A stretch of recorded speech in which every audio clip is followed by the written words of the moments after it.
지금 예수님께서 말씀하시는 그 배경은 당시 유대 종교 지도자들이 예수님을 죽이려는 음모를 착착착 진행하는 과정 속에서 예수께서 하신 말씀이었습니다. 이들이 예수님을 죽이려고 모의를 시작한 지가 이미 석 달이나 지났습니다. 석 달 전이라고 한다면 죽었던 나사로를 예수님께서 살리신 때가 그 무렵이었거든요. 그때에 많은 사람들이 예수님께로 몰리고 예수님을 믿으니까 이 종교 지도자들이, 특히 대제사장들이 아주 싫어했습니다. 그래서 그때부터 예수님을 죽이려는 음모가 시작이 됩니다. 그때 가야바, 대제사장이었던 가야바가 그 의중을 드러낸 말을 한 것이 기록이 되어 있습니다. 자, 요한복음 11장 주보 안쪽에 있죠. 49절 53절 읽어보십시다. 그 중에 한 사람 그 해의 대제사장인 가야바가 그들에게 말하되 너희가 아무것도 알지 못하는도다. 한 사람이 백성을 위하여 죽어서 온 민족이 망하지 않게 되는 것이 너에게 유익한 줄을 생각하지 아니하는도다 하였으니 이 말은 스스로 함이 아니요 그 해의 대제사장이므로 예수께서 그 민족을 위하시고 또 그 민족만 위할 뿐 아니라 흩어진 하나님의 자녀를 모아 하나가 되게 하기 위하여 죽으실 것을 미리 말함이로라. 이날부터는 그들이 예수를 죽이려고 모의하니라. 자, 대제사장 가야바가 한 이 말은, 한 사람이 민족을 위해서 죽는 것이 유익하다는 말은 예수님께서 속죄제물로 돌아가실 것을 미리 예견해서 한 말은 아닙니다. 이 한 사람이 죽어야 나라가 평안하다, 그 뜻입니다. 그 뜻으로 한 말이에요. 자기가 스스로 한 말이라는 것은 그 뜻입니다.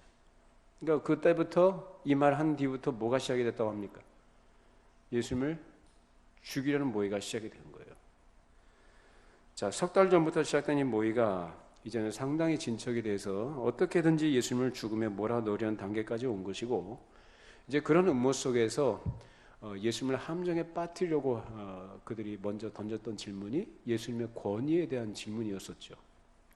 그래서 그 권위에 대한 질문에 대해서 예수님께서 세례 요한의 세례를 가지고 예수님이 그들의 말문을 막아버리시고, 그리고 비유로서 비유라는 형식을 빌어서 그들에게 아주 엄중한, 아주 무서운 선언을 하시는 것이 우리가 그동안 살폈던 내용들이었습니다. 첫 번째 비유가 뭐였습니까? 아버지와 두 아들의 비유였었죠. 맏아들 얘기했었고 둘째 아들 얘기했습니다. 그 중에 누가 아버지의 뜻을 행했느냐? 포도원에 들어가서 일을 하니까 첫째 아들은 가겠다고 해놓고 안 갔죠. 그 누굴 얘기하는 거였어요? 종교 지도자들, 기득권들, 특권층들이요. 소위 말하는 지도자들이죠. 그들은 하나님의 뜻을 행한다고 하면서도 하나님의 뜻을 행한 게 아니라 자기들의 기득권을 유지하는 데 바빴던 사람들, 이익을 위해서 일을 했던 사람들. 둘째 아들은 그들이 멸시했던 세리와 창녀들이요. 그들이 너희들보다 먼저 하나님 나라에 들어간다. 너희는 빼앗기고 그들은 얻을 것이다 라고 아주 무서운 말씀하시죠. 그 다음에 이어서 하신 말씀에 포도원 악한 농부들 비유를 말씀하셨죠. 포도원 악한 농부들이 세를 받으러 주인이 종들을 보내니까 어떻게 했다고 그래요? 아유, 다 능욕하고 돌로 치고 죽였다.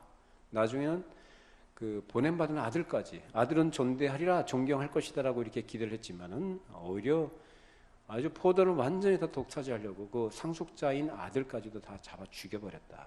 그래서 어떻게 했느냐, 그 주인이 가만두겠느냐라는 거, 그런 것들을 어떻게 할까? 여러분 같으면 어떻게 하시겠어요? 아주 싹을 다 잘라버리죠. 진멸하고. 그래서 그 포도원을 세를 줄 만한 사람들에게, 농부들에게 줄 것이라는 대답을 그 종교 지도자들, 그들로부터 이끌어내십니다. 결국은 자기들이 그렇게 말한 것으로 자기들 스스로를 판단하고 정죄한 거죠. 결국은 그대로 됩니다. 그들이 진멸당합니다. 자, 그 다음에 이제 세 번째 비유가 어떤 임금의 아들의 혼인잔치 비유를 말씀하신 것이었고, 그것을 지난 시간에 먼저 앞서 첫 번째 시간으로 살펴보았었습니다. 자, 지난주에 살펴본 바와 같이 그 당시 유대 사회에서 잔치를 열기 전에 먼저 잔치를 열 테니까 기별을 하거든 꼭 와 주십시오라고 이렇게 먼저 초대를 하는 것이 관습이었다고 했습니다.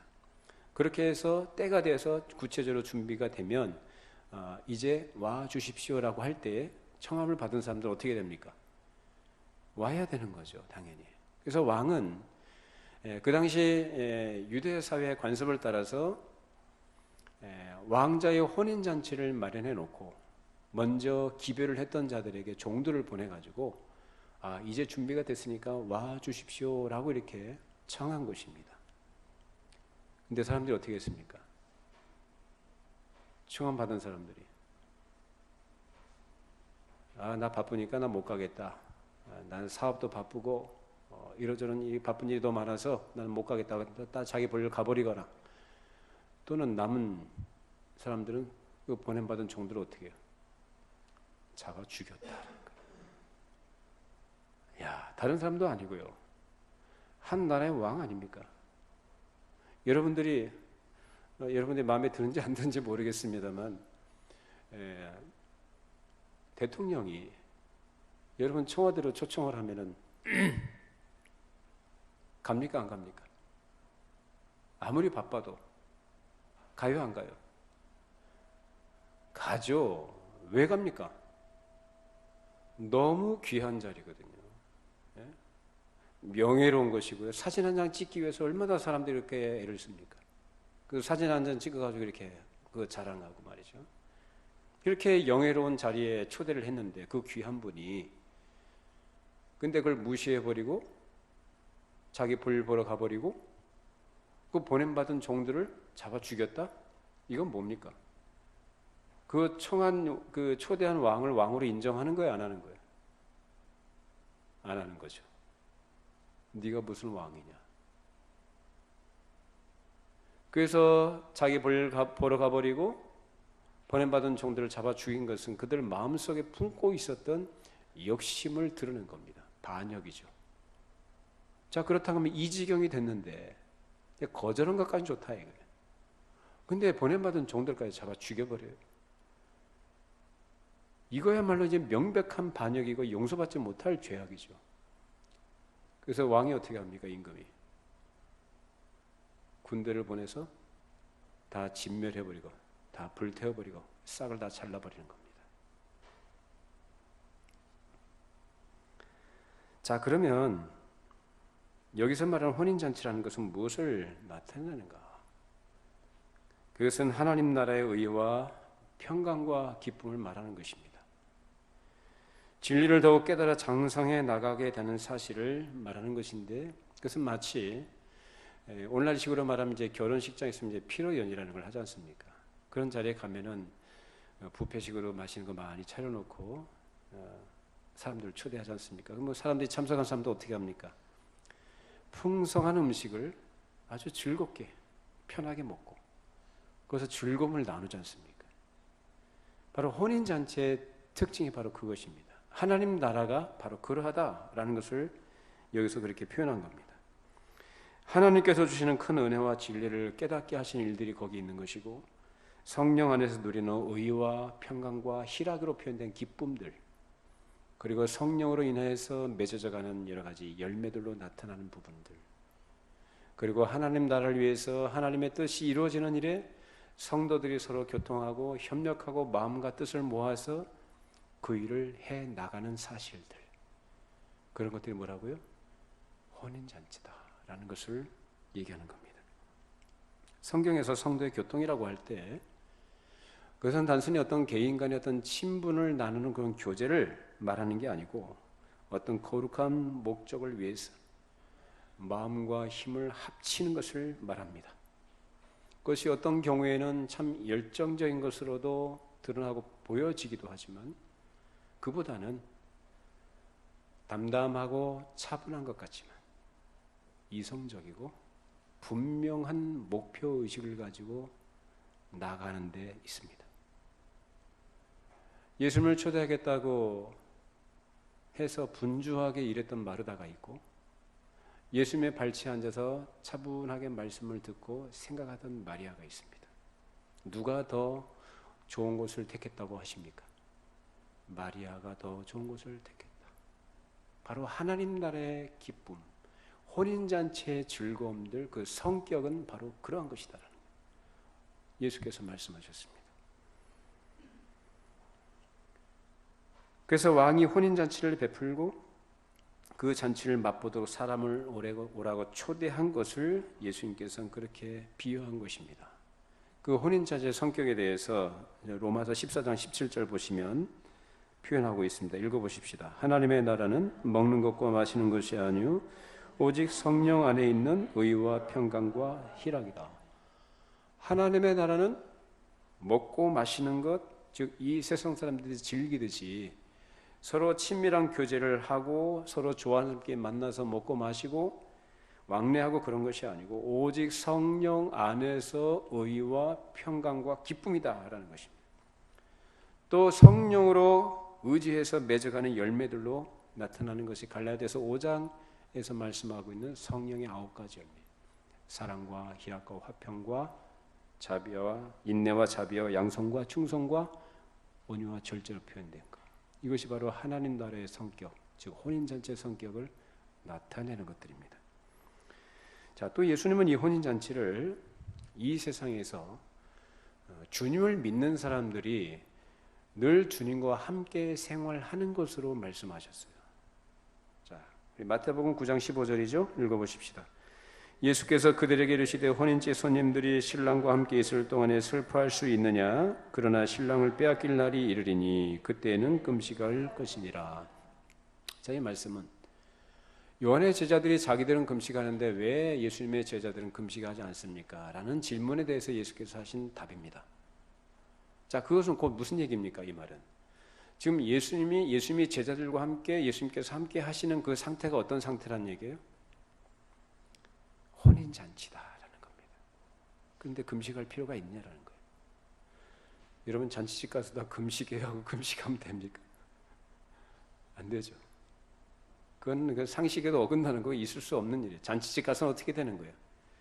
마음껏 먹고 즐기고 즐거움을 나누는 것이 잔치집입니다. 그러니까 지금 예수님이 제자들과 함께 하시는 것이 바로 그런 친밀한 그 혼인잔치의 성격 속에 있다는 것을 그렇게 말씀하신 거예요. 이게 왜 뭐하러 금식하냐 이거예요. 그거 아니라는 거죠. 그래서 예수님께서 그 사랑하는 제자들과 함께 하신 이런 사랑의 관계, 인격적인 관계들, 그리고 신약교회와 거룩한 사랑의 관계를 성경에서는 신랑과 신부의 사랑의 관계라고 여러 곳에서 구약이든지 신약이든지 그렇게 표현하고 있습니다.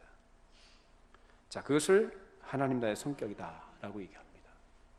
자, 그렇다면 우리가 예수를 믿는 신자라고 하는데 예수를 믿는 신자라면 우리가 하나님 나라에 지금 거하고 있다면 우리 신앙생활이 어떤 율법적 형식을 만들어내거나 의식에 치우치거나 어떤 기계적인 그런 것들이 아니고 성령 안에서 의와 평강과 기쁨을 가질 수 있어야 한다는 거예요. 성령 안에서 인간적으로 먹고 마시는 그런 것이 아니고 그렇게 우리가 하나님 나라를 실증하려면 우리 안에 성령께서 계셔서 역사하심으로써 나타나는 의와 평강과 기쁨을 그렇게 나눌 수 있는 것들이 있어야 된다는 겁니다. 그리고 그것은 인위적으로 만들어내는 게 아니고 사람의 의지로 되는 게 아니라 오직 성령의 의에서만 되어지는 일들입니다. 그런 은혜가 우리 모두에게 있기를 바랍니다. 성령께서 우리 안에 계시 역사하실 때 풍성한 은혜를 우리에게 누리게 하실 때 우리는 그것을 누릴 수가 있는 겁니다. 자, 그런데 우리 현실을 보면 사실 지금 이 정답을 우리가 지금 얘기하고 있고 다 공감하고 동의합니다만 우리 현실을 보면 그렇지 못할 때가 적지 않죠. 왜 그럴까요? 하나님 나라는 먹는 것과 마시는 것이 아니래요. 너희가 무엇을 먹을까, 무엇을 마실까, 무엇을 입을까 염려하지 말라. 이 모든 것은 누가 구하는 거라고 합니까? 이방인들, 즉 하나님을 안 믿는 자들, 모르는 자들이 단지 육신에 필요한 것들 때문에 그렇게 발버둥을 치고 그걸 소원하며 살아간다는 거거든요. 근데 우리의 즐거움은, 우리의 신자된 현실은 그런 것들이 아니고 그런 것들이 필요 없다는 걸 말하는 게 아니고 우리가 육체를 가지고 살아가는 동안에는 필요한 것들이고 하나님께서 주신 줄로 믿습니다. 근데 주시는 건데 왜 안 주실까 염려하냐 이 말이에요. 그보다 먼저 그 나라의 의를 구하라는 말씀이 이 말씀인 겁니다. 근데 그걸 왜 못 누리느냐라는 거예요. 명색만 하나님 나라 백성이고 그 능력이 우리 안에서 역사하지 못하기 때문입니다. 그래서 예수 믿는다고 하면서도 항상 불안을 극복하지 못하고, 불안과 염려라는 것은 우리 주변에 늘 있어요.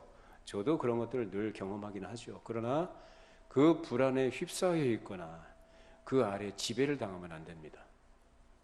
극복할 수 있어야 합니다. 염려거리가 있지만 염려하지 않고 그것을 하나님께 맡길 수 있어야 됩니다. 그게 믿는 사람들이 누리는 특권이고 복입니다.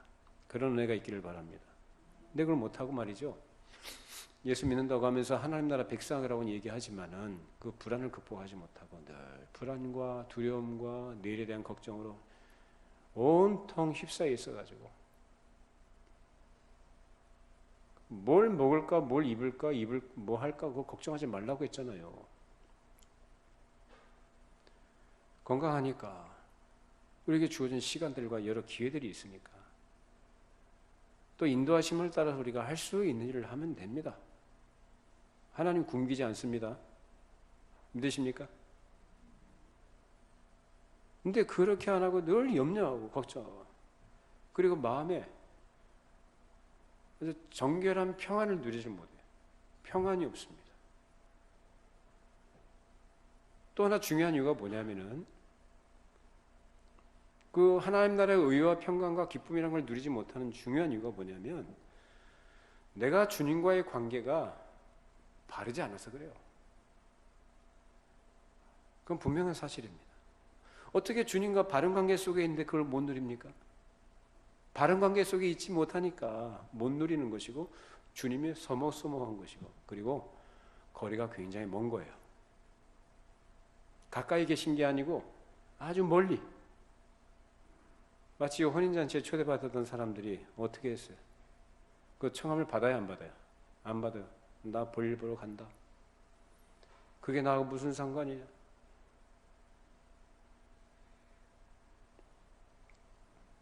그렇게 왕의 초대를 무시해버리고 각기 자기 볼일을 보러 가버렸습니다. 다른 사람도 아니고 한 나라의 왕이 초대를 했는데 그 초대를 요새 아이들 말로 개무시를 해버린 거죠. 완전히. 그들이 바로 유대의 종교 지도자리였고, 그들은 먼저 초대를 받았던 자들입니다. 그 초대받았다는 것은 뭐냐면, 하나님의 오이코노미아, 즉 하나님의 기업인 이스라엘 민족의 지도자들로서 그의 거룩한 경륜을 땅 위에 잘 펴나갈 중요한 특권과 영광과 책임을 부여받은 권력자들입니다. 그렇다면 그 권력에 걸맞게끔 자기 위치에서 자기 사명을 백성들보다 앞장서서 그 일을 수행을 했어야 하는 것이죠. 근데 이 사람들이 합니까? 못합니까? 못했죠? 안 했죠. 오히려 하나님께서 보내신 종들에게 대단히 냉정했고 모욕을 줬고 돌로 치고 죽였던 것입니다. 반역이 다른 게 아닙니다. 이게 반역입니다. 아담이 선악과를 따먹은 거요, 단순히 선악과를 따먹은 게 아니고 그건 반역이에요. 하나님을 하나님으로 인정하지 않겠다는 거예요. 자기가 하나님 자리에 올라가겠다고 했던 거거든요. 그 반역죄는 뭘로 다스립니까? 이 세상 나라에서도 가장 큰 중죄가 반역죄입니다. 그래서 왕이 그런 반역을 두고 볼 수가 없는 거죠. 그래서 군대를 보내서 다 진멸하고 불태워버린 것입니다. 그것이 바로 하나님의 징계로 나타난 것인데, 어리석고 사악한 이런 종교 지도자들과 그들을 추종하던 백성들, 모든 민족 전체가 다 고통 가운데로 빠져들어가게 된 것입니다. 그래서 실제로 역사 속에서 예수께서 십자가에 달려 돌아가신 이후에 40년 동안 이 유대 민족은 자기들을 식민 통치를 하고 있었던 이 로마 제국에 대해서 끊임없는 반역과 반란을 일삼습니다. 그러다 결국은 주후 70년 로마의 디도 장군에 의해서 예루살렘을 완전히 괴멸당해버립니다. 끝나버립니다. 유대 사회는 그걸로 끝나버려요. 아주 무서운 징계를 받은 것입니다. 자, 그러면 그 진멸로 모든 것이 끝난 거냐? 아니요. 뭐가 남아 있습니까? 혼인잔치 남아 있습니다. 먼저 초대받았던 사람들은 다 진멸당했지만 이 혼인잔치에 참여할 자들이 있다는 겁니다. 자, 오늘 본문 말씀 읽어보십시다. 마태복음 22장 8절로 10절 말씀. 이에 종들에게 이르되 혼인잔치는 준비되었으나 청한 사람들은 합당하지 아니하니 네거리 길에 가서 사람을 만나는 대로 혼인잔치에 청하여 오라 한대 종들이 길에 나가 악한 자나 선한 자나 만나는 대로 모두 데려오니 혼인잔치에 손님들이 가득한지라. 자, 보면 10절에 보면 악한 자나 선한 자나 만나는 대로 모두 다 데려왔다. 하나님 나라는요, 우리가 생각할 때, 우리 관점에서 볼 때 악한 자나 선한 자 의미 없습니다. 하나님께서 은혜로 부르신 줄로 믿습니다. 그러니까 사람이 가지고 있는 도덕적 어떤 기준과 잣대를 가지고 저 사람은 합당하다 합당치 않다, 그게 없어요. 하나님 나라는 악한 자나 선한 자나 모두 다 하나님께서 선택하신 자들은 다 들어온 줄로 믿습니다. 그것이 바로 신약교회예요. 신약교회는 바로 복음이 전 세계에 전파되도록 해서 전 세계에 흩어져 있었던 하나님의 선택하신 그의 백성들을 하나님께서는 하나로 불러 모으시는 것입니다.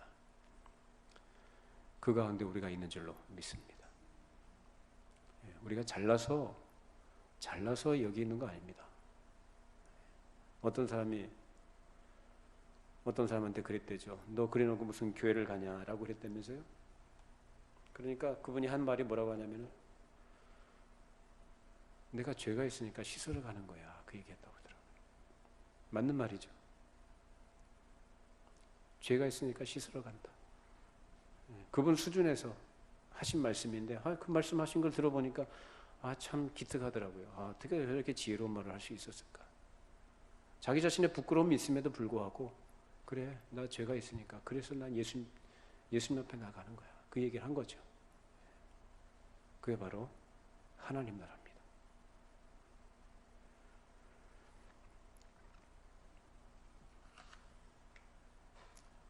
자, 골로새서 1장 13절 14절 읽어보십시다. 그가 우리를 흑암의 권세에서 건져내사 그의 사랑의 아들의 나라로 옮기셨으니 그 아들 안에서 우리가 성령과 죄의 사함을 얻었도다. 자, 여기서 흑암의 권세라고 합니다. 자, 흑암의 권세에 잡혀있던 자들이라면 어떤 자들일까요? 유영철 같은 사람들인가요? 고유정 같은 사람들인가요? 누굴까요? 흑암의 권세에 잡혀있는 사람들이라고 한다면 일단은 악하고, 그렇죠? 악하고 더럽고 추한 자들이겠죠.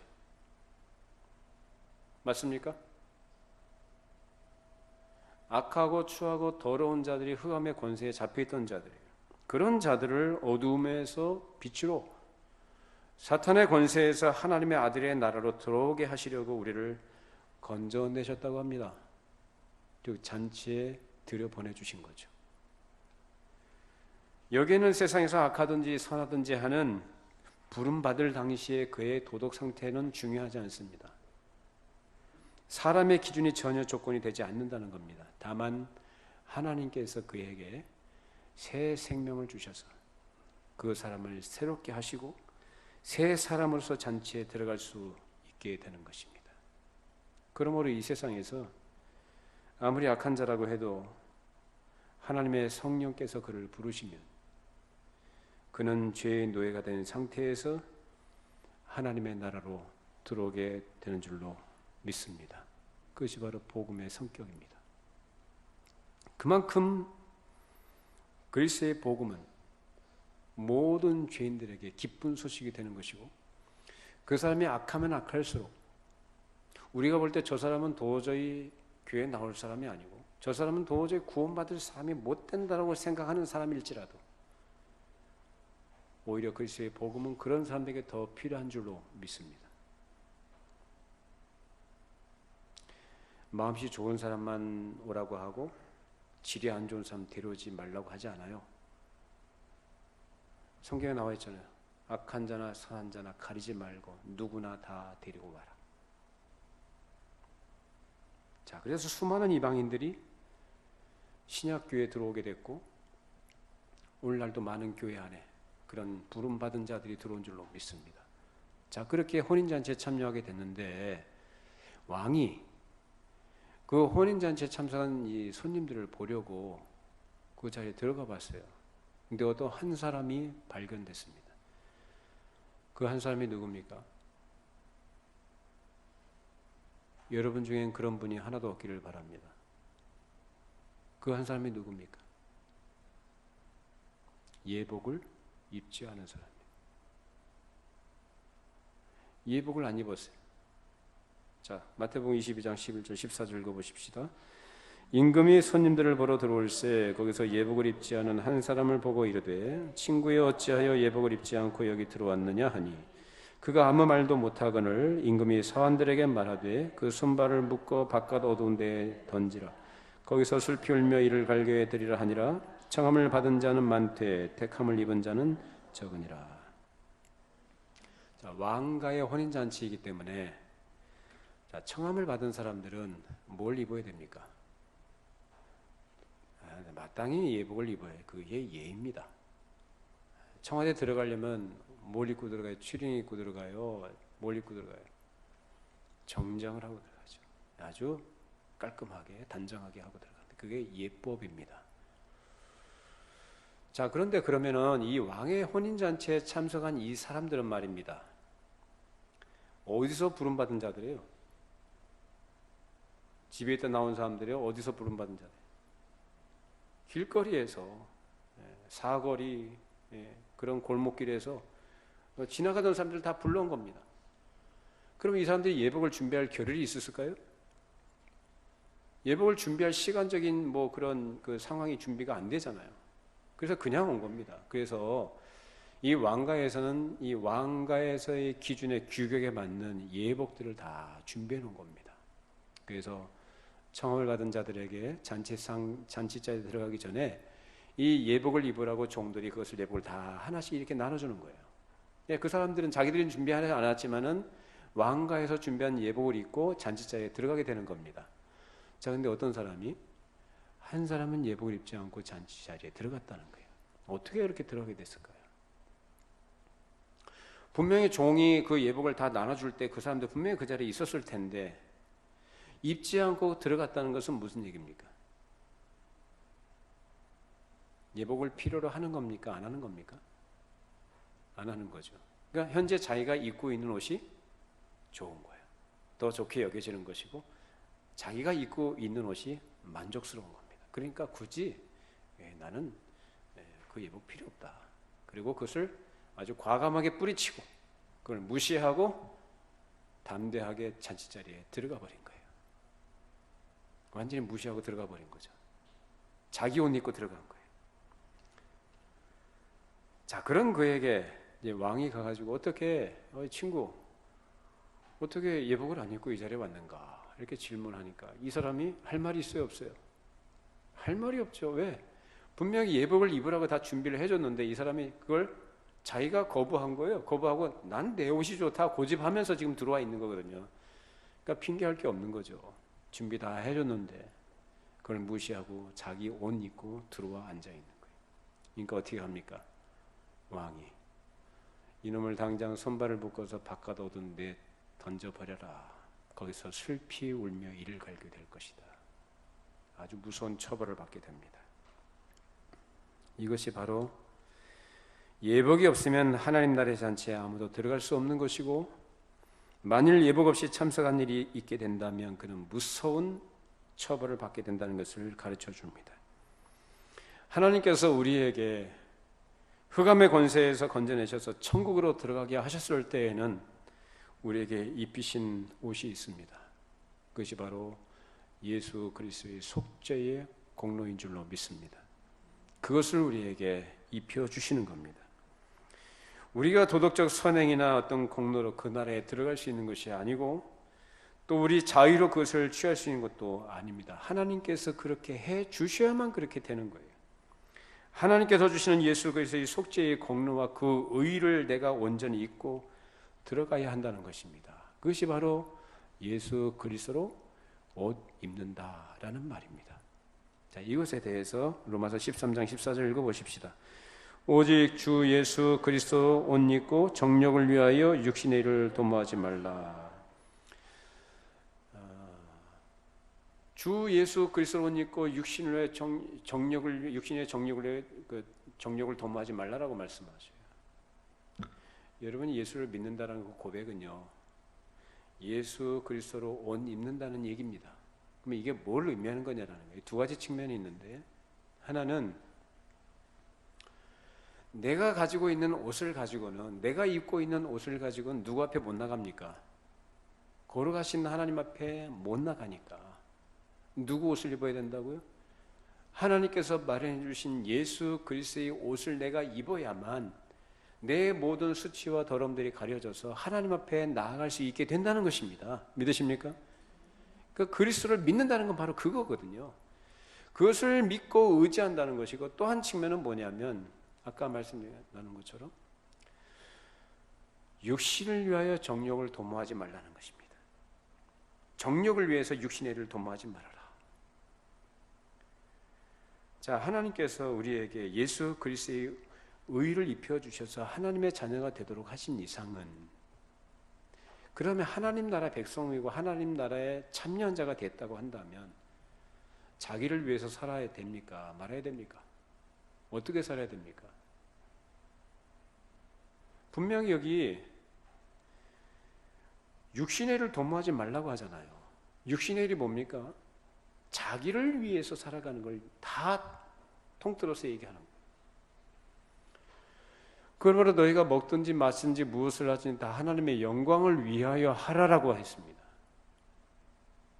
우리가 먹어요, 마셔요, 무엇을 입고 살아요, 뭐 생활을 해나가요. 그러나 그 모든 것이 무엇을 위한 것이냐라는 거예요. 하나님의 영광을 위한 것이어야 됩니다.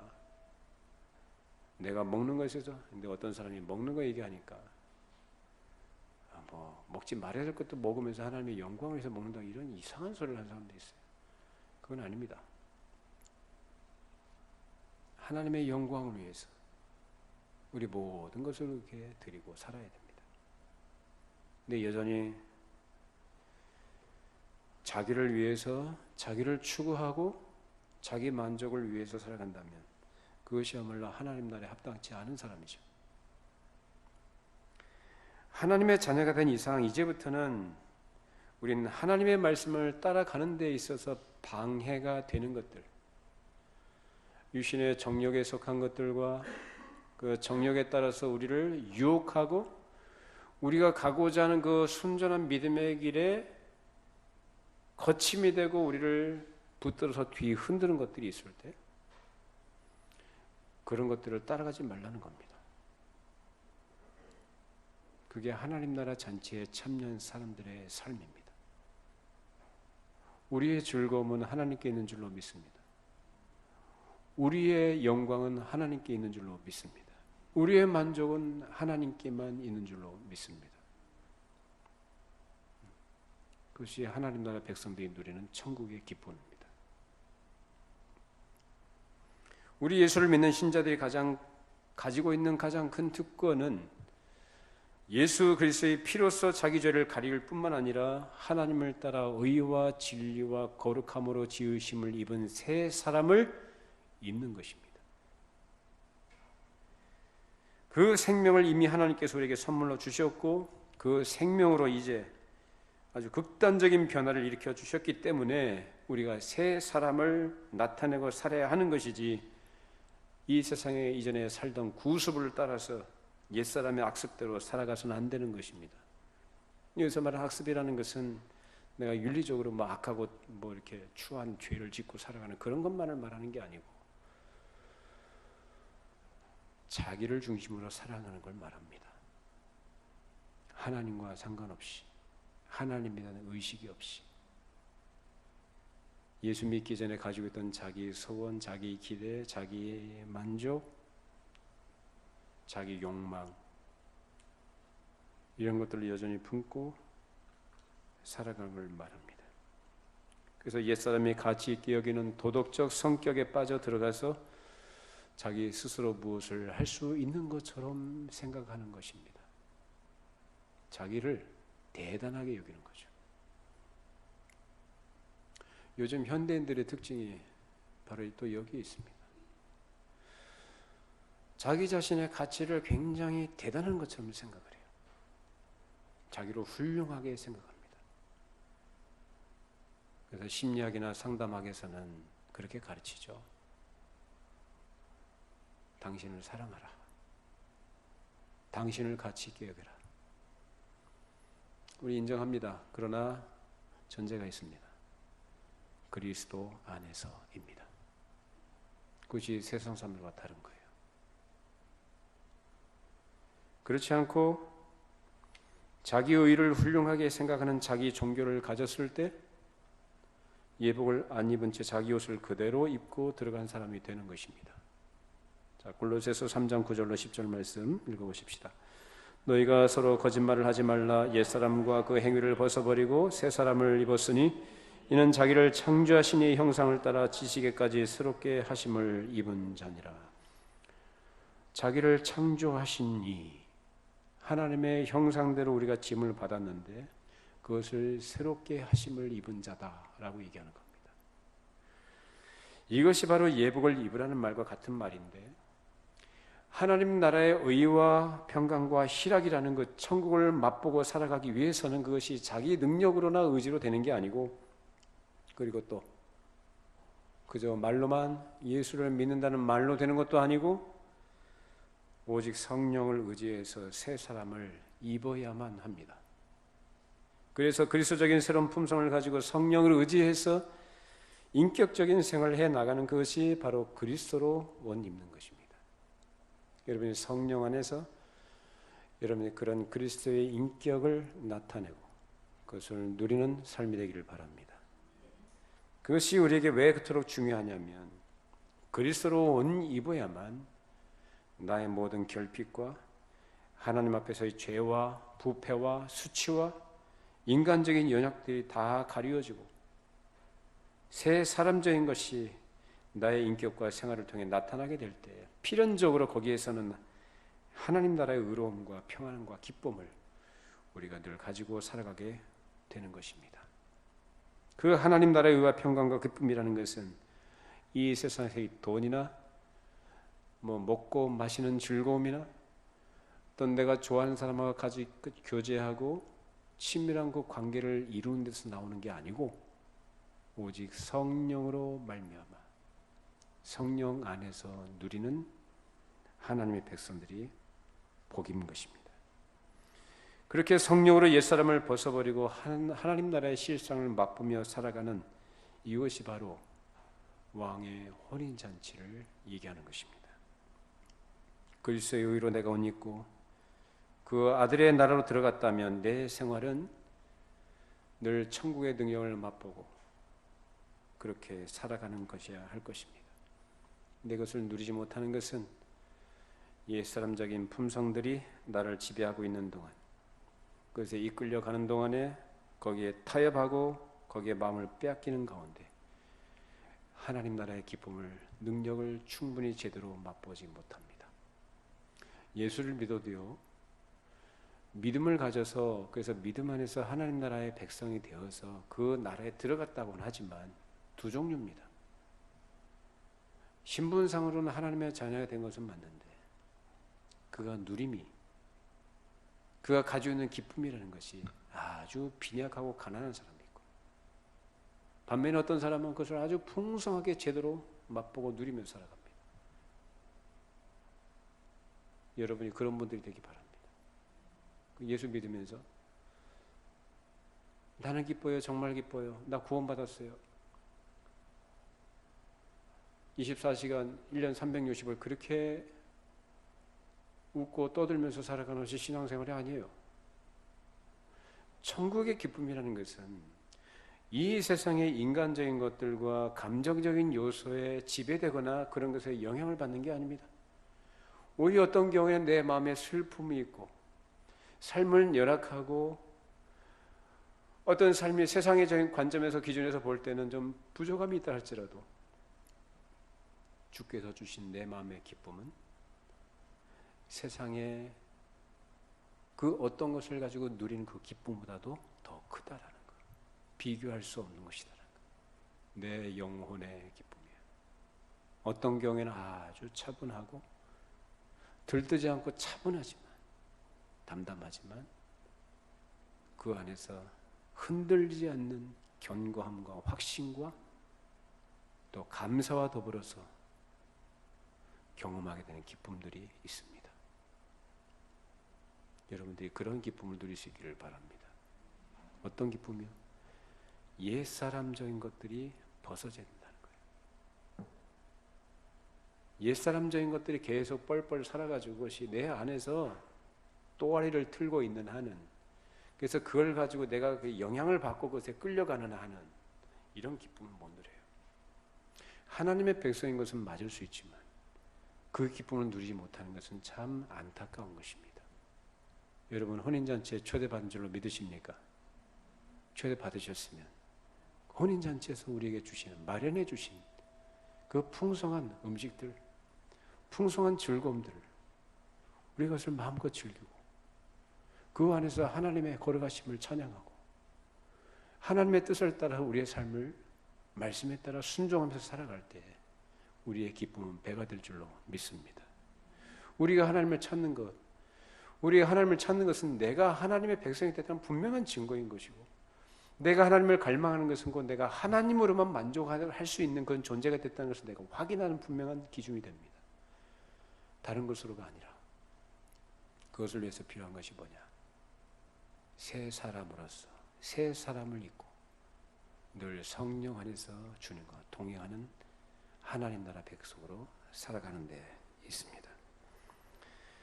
이 일은 내가 마음으로 작정하고 성령님을 의지하는 것으로서 나타나는 것이고, 의지한다는 것은 내가 할 수 없다는 것을 인정하는 것이고, 성령께서 해 주시지 않으시면 내가 어떻게 할 수 없다는 것을 내가 정직하게 고백하고 간구하는 것입니다.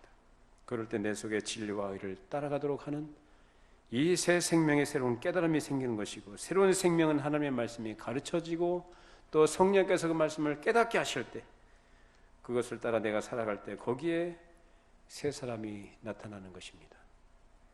내가 도덕적인 노력을 해서 의지적인 결심을 해서 새 사람이 되는 게 아니에요. 그러니까 여러분들 이걸 잘 하셔야 됩니다. 내 안에 하나님의 말씀을 깨닫기 전에 성령님의 역사하심을 따라 내가 그렇게 사라지는 것이지, 거기에 또 나의 의지도 동반되는 것이지만 성령께서 그렇게 하도록 하시는 것이지, 그게 없이 그냥 도덕적인 감화 정도로만 받고 그것을 생각하면서 내 결심과 노력으로 이루어지는 그런 것들이 아니다라는 거예요. 그런 의미에서 우리에게 필요하신 분이 과연 성령님이신 줄로 믿습니다. 내 의지가 아닙니다. 그 의지는 인간의 도덕적 노력이에요. 그것을 가지고 천국을 맛보려고 한다고요? 자기의 의지적인 노력을 가지고, 자기의 도덕적 선을 가지고 자기가 가지고 입고 있었던 그 옷을 그대로 입고 혼인잔치에 들어간다고요? 어떤 열매가 맺혀질까요? 예수 그리스도로 옷 입는다는 하나님께서 마련해 주신 예복이 아니라 자기 종교를 가지고 자기 의를 가지고 혼인잔치에 참석하게 되면 어떤 열매를 맺습니까? 결국은 손발이 묶여서 바깥 어두운 데 내쫓겨서 그래서 영원토록 이를 갈며 슬피 울게 됩니다. 그것이 자기 옷을 주장하는 사람들의 결말입니다. 우리 모두 내 옷을 벗고 오직 그리스도로 옷 입은 새 사람으로 성령 안에서 하나님의 백성으로 천국의 기쁨, 그 혼인잔치의 즐거움을 마음껏 누리시고 하나님을 찬양하며 하나님께 감사하고 이제 궁극적으로 우리에게 주어질 완성될 그 새하늘과 새 땅의 영광을 우리가 바라보면서 이 땅을 하나님의 거룩한 백성으로 순결하게 살아갈 수 있기를 바랍니다. 기도하십시다. 거룩하신 하나님 아버지, 우리에게 어둠의 권세에서, 사단의 권세에서 우리를 건져주시고 하나님 나라의 잔치에 참여하게 해주심을 진실로 감사드립니다. 이것이 주님의 전적인 은혜요, 성령 안에서 우리가 맛볼 수 있는 하나님 나라의 기쁨인 줄로 믿습니다. 주님 오늘 말씀 잘 들었습니다.